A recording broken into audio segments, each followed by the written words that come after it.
Welcome to the channel. Welcome to today's run through of all the latest Manchester United news and transfer updates, keeping you right up to date with everything. I'm Jamie. Before getting into it, smash a like on the video, subscribe to the channel if you are new. Let's jump straight into it. So let's kick off with all the noise still regarding the potential takeover or investment, because that situation hasn't been put to bed at all. If anything, it's still up in the air around what's potentially happening, what's going on. We're still waiting for some credibility one way or some denial another way as well. So now this all came, for those who don't know, from Turkey Al Sheikh, who is a very respectable Saudi Arabian sportsman, who doubled down on his tweet from yesterday, which has caused all of this stir because he put the tweet out saying that basically he's heard that United are going to be taken over. So he's doubled down on it, though, saying that my yesterday's post about Manchester United's potential sale meant one thing. The club is in advanced negotiation phase with a new investor. Just to clarify, I am not the investor, nor are they from my nation. I'm posting this as a fan who wishes the deal to happen, though it might not necessarily happen. So Turkey Al Sheikh is doubling down on clearly the information that he's heard around some sort of takeover or investment into Manchester United coming from somebody that he's spoken to, but also did say at the end it might not necessarily happen. So I would say we'll take it with a pinch of salt, even though, very respected individual in the sports business kind of world, especially from the Middle East, and clearly speaks to people or will be connected in that particular industry and area, but not him or not from the Saudi League as well. Then we had Ben Jacobs and Alex Crook come out saying the Glazer family still value Manchester United in excess of £5 billion amid rumours of a potential Middle Eastern takeover. United sources are in the dark over the claims, although any interested parties can negotiate directly with the club's despised owners. The group Al Sheikh referenced is believed to be UAE-based, and several United legends have been approached about potentially investing. Al Sheikh himself has been looking to invest in a football club in England, although he has stressed he isn't in the race to buy United. So Alex Crook and Ben Jacobs came out suggesting that the place or the people or the potential people looking to buy or invest are coming from the UAE based, also suggesting that the Glazers still value United in excess of £5 billion as well, and then also confirming that it's not Turkey Al Sheikh that is looking to invest himself or from Saudi Arabia into United. Then we had Chris Wheeler from the Daily Mail come out with a bit more clarification, saying that Manchester United could be the subject of a fresh takeover bid following a sensational claim by Saudi sports supremo Turkey Al Sheikh. A consortium based in the United Arab Emirates is understood to be considering making an offer to the Glazer family, who would demand in excess of £5 billion to sell the club, and have already approached some ex-United players about coming on board as ambassadors, but there are so far no contact with United's majority owners, and the picture is very different to the one painted by Al Sheikh in a post to his 7.2 million followers late on Wednesday night. And in the report goes on to say that Al Sheikh's claim has credence because he is the head of the General Entertainment Authority responsible for bringing some of the world's highest profile sports events to Saudi Arabia, and is understood to be in talks with United over playing there during Ryder season, which officially starts on Friday and runs until March. But it goes on to say in the report, in fact, the consortium plans are still at an early stage with no guarantee it will develop into a formal bid. It's understood the group is UAE-based, but the key figures are not from Saudi or neighbouring Qatar. So I thought that was important to bring to you in the report itself, saying the consortium plans at an early stage, no guarantee it would develop into a formal bid. But give us your thoughts and feelings on everything in the comments. It's a bit it's a little bit for me, like I'm going to get giddy about it, just the same as I did with Carlos Baleba in the summer, under the assumption that I don't think there's much in it at the moment. But the reality is it's not been kind of firmly denied by anybody. It's not been firmly confirmed, though, or anything from anyone. So it could be, it could just be a storm in a teacup, could be complete bollocks, could be something in it at this moment in time of recording this video. We don't know the severity of it. It could just be people are talking behind the scenes of maybe coming up or planning to put something together to bring to the Glazers and the Sir Jim and stuff. So we'll need to just wait and see how it all plays out. But I'm all for anything that gets rid of the Glazers. Like I'm not their biggest fan, let's say that, but so any talk about lists, I will get giddy around until proven otherwise. Just to give a bit of a summary of where we are, though, because a lot of information, a lot of a lot of rumours and stuff like that doing the round. So Turkey Al Sheikh come out originally saying that United were in advanced stage of completing a deal to a new investor. Simon Stone, though, from the BBC, who's a good source, said that United have rejected that claim about them being in advanced negotiations and are in the dark regarding that. Al Sheikh, though, has come out and doubled down, as the first slide I showed you today, saying that actually, no, there is an investor. It's not from his nation. And he hopes that it happens.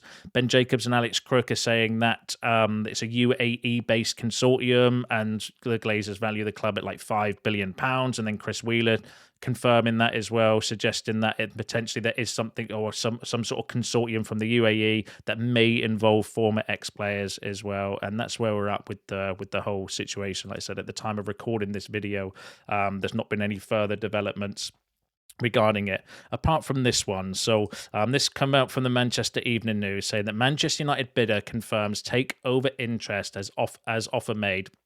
So exclusive, a former Manchester United bidder has revealed he is drafting up a plan and is interested in taking control of the club. Now, some of you might remember this guy from the original takeover or the original situation with the Glazers up for sale. This was the Finnish entrepreneur Thomas Zilliacus claims he is planning to approach investors in a bid to purchase Manchester United. He also states he would be interested in working with co-owner Sir Jim Ratcliffe and other backers. This is the guy that wanted to do like a fan, wanted to get United fans around the world to invest in order to buy the club.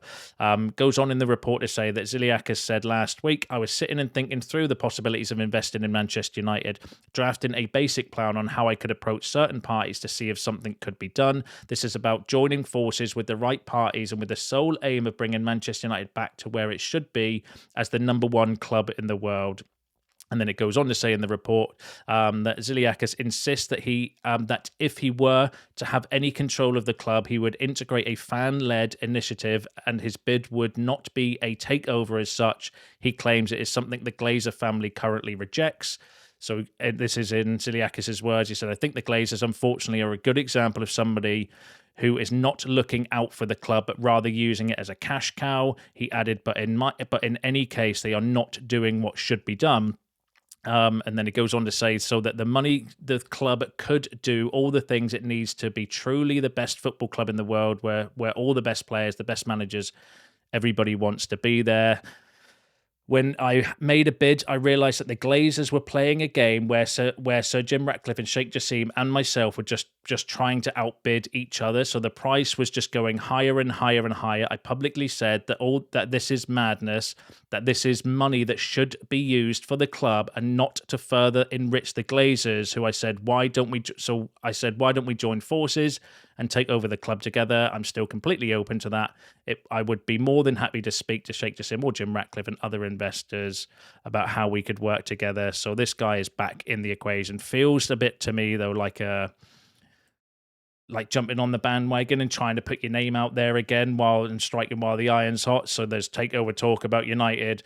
So, this guy comes back out and saying, yeah, I want to buy the club, but I don't have the money. I'm looking for investors. He wants to do like a part fan owned deal as such, where he gets investors from outside of the UK, like United fans from abroad, to invest so that they can still feel part of the club and all this stuff as well. I remember vaguely when the whole takeover talk was coming out that he was a little bit of a waffler. So we'll keep an eye on that one for you. I don't know if he's the guy behind the UAE investors or consortium that's trying to put something together to try and make a bid for the club, but at this stage there's no real There's nothing further. But again, there's nothing. There's no smoke without fire. But there's nothing been confirmed officially, or there's nothing been denied officially as well. So, as I mentioned earlier, it could be a storm in a teacup. It could be complete bollocks and waffle, or there could be something in it, and it's the beginning of something big coming up in the future. So we'll just have to wait and see how it all plays out. But give us your thoughts and feelings on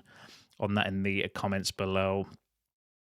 Now, let's go through a little bit of transfer talks. There's been a couple of stories that have come out over the last 24 hours I wanted to go through with you. So this one is come from Dean Jones, where he's saying that Amorim to make Man United all-out attack as insider reveals all on next signings. So in the report, Dean Jones is saying that Manchester United are expected to take an attacking mindset into their search for a new wing-back as they continue to reshape the squad. And it goes on to say, as we approach the January transfer window, United will begin discussions over key positions and potential targets. It is well documented that a new central midfielder remains high on the agenda, but sources stress that a wing-back role is currently increasingly important to the team's identity and tactical evolution. Amorim's decision to select Amad Diallo at right wing back for the Sunderland game proved an important one, and his energy and creativity helping United to a 2-0 win. That kind of edge is what Amorim wanted, and Man United remain keen to make sure the squad is full of creative options. United are determined to play on the front foot and entertain as they rebuild towards becoming a major force in the Premier League again. With that in mind, sources suggest that when United move for a new wing back, the profile may lean towards those with attacking instincts as well. So what he's effectively saying in the report is, as well as a midfielder, which is well documented that we are looking for, it could be that the next priority after that is seen as a wing back. If we do prioritise a wing back, then we are going to be looking for somebody as an attacking wing back rather than, playing Mazraoui, Diallo on that side of the pitch, because I do think it defaults to a back five when we do that. So I can see the benefit in doing that because there is an advantage, and Amorim's system works at its best, I think, when you do have a winger on one of the flanks. I'm not saying on both because that might be a little bit too attacking for certain Premier League games, although there may be moments where you could do that. I wouldn't be against trying it anyway, but I think it would be a little bit too much of potentially a basketball game if we were to go down that route. But that's that's one to pay attention to and keep an eye on. Give us some suggestions though in the comments below. The one I was thinking of is been linked with Semenyo recently, and I don't know whether, because there was a report I read the other day that was saying maybe United are looking to bring in Semenyo as either a left 10 or potentially play him at left wing back.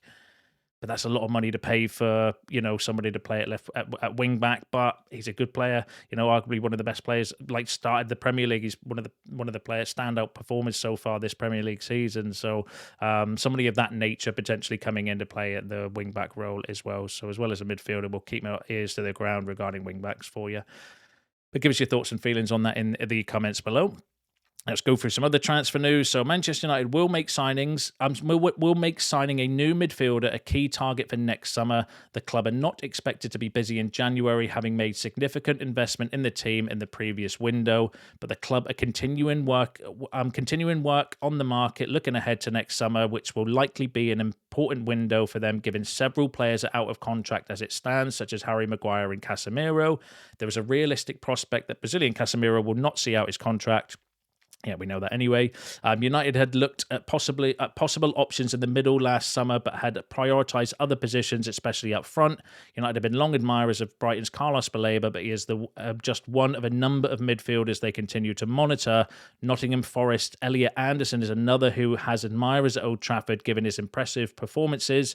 Given his impressive performances have continued into this campaign. So Sky are suggesting that, stating the obvious in a way, that United are looking for midfield reinforcements going into the future. Interestingly, though, saying that the club are not expected to be busy in January, having made significant investments in the summer.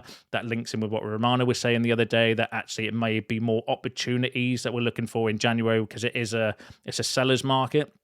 Not necessarily the right time to go out and get like your Balebas or your Andersons, unless an opportunity comes up. Maybe somebody like Conor Gallagher on loan I keep thinking of, or a Neves from Saudi. That would be maybe a cheap deal. Could we do something there? Who knows? But belabor we know about as well. Elliot Anderson is a name that we have been linked with quite a lot as well. I like Elliot Anderson, actually. I think he'd be a great shout to bring in midfield as well. But give us your thoughts and feelings on that in the comments below, as I am sure that you will. Now let's go through the defence news first. So Manchester United are serious about signing a potential free agent who'd slot straight into their starting 11, though competition is predictably fierce. So this is about Upamecano. So this is a report. So it says, according to the latest from German outlet Bild, Man United are thrusting themselves to the front of the queue for Dayot Upamecano.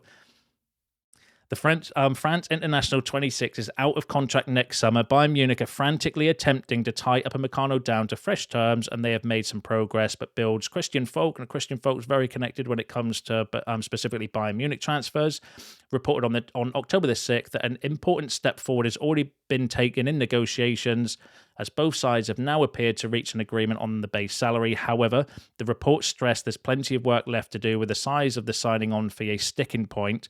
A subsequent update from Bild has suggested Bayern's partial agreement with Upamecano may not lead to a full breakthrough. So I'll just summarize that. Upamecano is in contract negotiations with Bayern Munich. Part of it has been agreed, but there's an issue with potentially signing on fees or the salaries and stuff. But Bild are now saying that it may not lead to the full breakthrough. The report began, FC Bayern would like to extend Dayot Upamecano's contract, which expires in the summer of 2026. However, talks between the two sides are currently proving difficult. Real Madrid and Liverpool are known to be circling over Upamecano. Liverpool's interest stems from growing fears they might miss out on Mark Gahey for a second time. Bild acknowledges both clubs' interest in Upamecano, but were keen to stress Man United could have the final say. The report declared the Red Devils are showing serious interest in luring Upamecano to Old Trafford, so that could be one to pay attention to, because it's not the first time. I'm sure it won't be the last time that we get linked with Upamecano, with him being out of contract. It is from decent sources as well. Bild are a good German outlet. Christian Folk's good when it comes to specifically Bayern Munich transfer news and updates as well. I always get a little bit skeptical though when we hear stories regarding Man United with an out of contract player, where part of me always just assumes we're being used to get a better deal from that particular club, because we've seen countless examples of that over the past, where we get linked with a player that we have no clear interest in, but as a way to get a new contract, or to get a pay increase, or to generate interest in their client and bits like that as well. So while I think Upamecano is a good player and actually one I wouldn't be against us going for, I want to see a bit more credibility regarding that, because it does feel a little bit like, let's put United's name in a report to get views, to get interest, to maybe get more money out of the contract as well. But interestingly, though, going back into the report, it does say down here that signing Upamecano will obviously hinge on the Frenchman not penning fresh terms at Bayern. However, it may also be affected by what happens with Harry Maguire. The veteran defender is one of very few leaders in United's dressing room, and while he's not been a regular starter this term, he is valued by Amorim and the coaching staffs. And the reason why they brought that in is because Fabrizio Romano has said that Manchester United are in talks with Harry Maguire over a new contract, with his existing deal due to expire in June. A face-to-face meeting with his camp took place in recent days, and more to follow to discuss conditions. United are happy with Maguire's contribution and leadership. So that follows on from a report I brought to you yesterday. I believe it was from Simon Stone, correct me if I'm wrong, in the comments, where it was saying that actually maybe it's looking more like Harry Maguire will be offered a new contract, and Romano's come out confirming that. So linking that back with the Upamecano news, if Harry Maguire does stay, that makes me a little bit more skeptical around that report as well, because if it's saying that we might go for Upamecano, but only if Harry Maguire leaves, and if Harry Maguire is staying, does it potentially mean we're going to miss out on somebody like that? And it kind of reminds me of the Davis stories as well. Remember, we were heavily linked with Alphonso Davis as well. Similar situation, and obviously he ended up not coming to United. So I will reserve a little bit of judgment on that one. But again, if there's no smoke without fire, he is a target. He is a player that we have been linked with before, but I'd want to see a bit more credibility before getting too giddy regarding that. And just while we're all talking about Maguire, Romano did confirm, as if we didn't know this already, that Malassi is not going to be offered a new contract and is going to be leaving next summer as well. But But yeah, give us your thoughts and feelings on that in the comments below. Now, this was interesting, I felt, as well from... in fact, let's go through the Mainoo stuff first. So, more reports from Italy are saying that Napoli are still targeting Manchester United, with Mainoo on loan in January being a possibility. Mainoo is unhappy with his start to the season and is pushing for a January transfer, even on loan. The Englishman's short-term goal, in fact, is to show off his skills and secure a place in Tuchel's squad for the next World Cup. So more reports coming from Italy that Napoli are still potentially going to be interested in Kobbie Mainoo. Obviously, we know the situation that he's unhappy. The report the other day was he was unhappy about his lack of minutes and lack of game time. That's going to be one to pay attention to and keep an eye on how things go between now in January, because I could see a world where maybe we get someone in on loan like Conor Gallagher and end up loaning out Kobbie Mainoo, which you can tell me what you think about that in the comments below. And then the final story I want to go through for you is regarding, it's come from Samuel Luckhurst in The Sun, where he said, Ruben Amorim has told his players no more heart attacks after overseeing a steady 2-0 victory over Sunderland. Under fire, United boss praised his squad for putting in a mature professional performance against the Black Cats.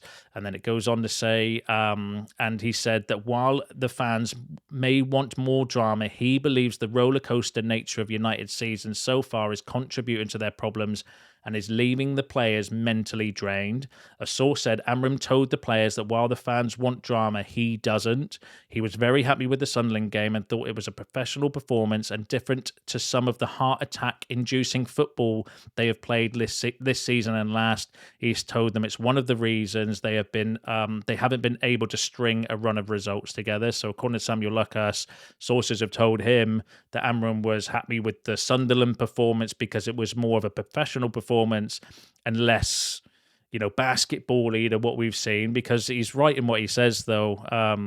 There, like how many games, like the Burnley one, was it when we were cruising, and then the second half just turned absolute, like a bit of a clusterfuck, wasn't it, where we went behind and then equalised straight away and then get a last-minute winner, which is always exciting to watch. But I'm actually with Amorim on there. Like, we've watched that too many times, and it does get stressful when you are watching those sort of games, and watching the Sunderland games where it just never felt like they were going to score. We were in control, albeit less exciting, less attacking. We could have gone on and maybe should have got that third goal in the second half. But that's what Amorim's alluding to. Be professional, win the game in the first, because you only need a 20, 30-minute spell and score 2-3 goals in that period to win a football game. You don't have to continue that way for the full 90 minutes. But yeah, so I can see why he would be relieved with that. And maybe there is something in that. Maybe there is something where, because it is mentally draining on the players to do that, because sometimes you win, sometimes you lose, or sometimes you'll give away a goal at the end of the game.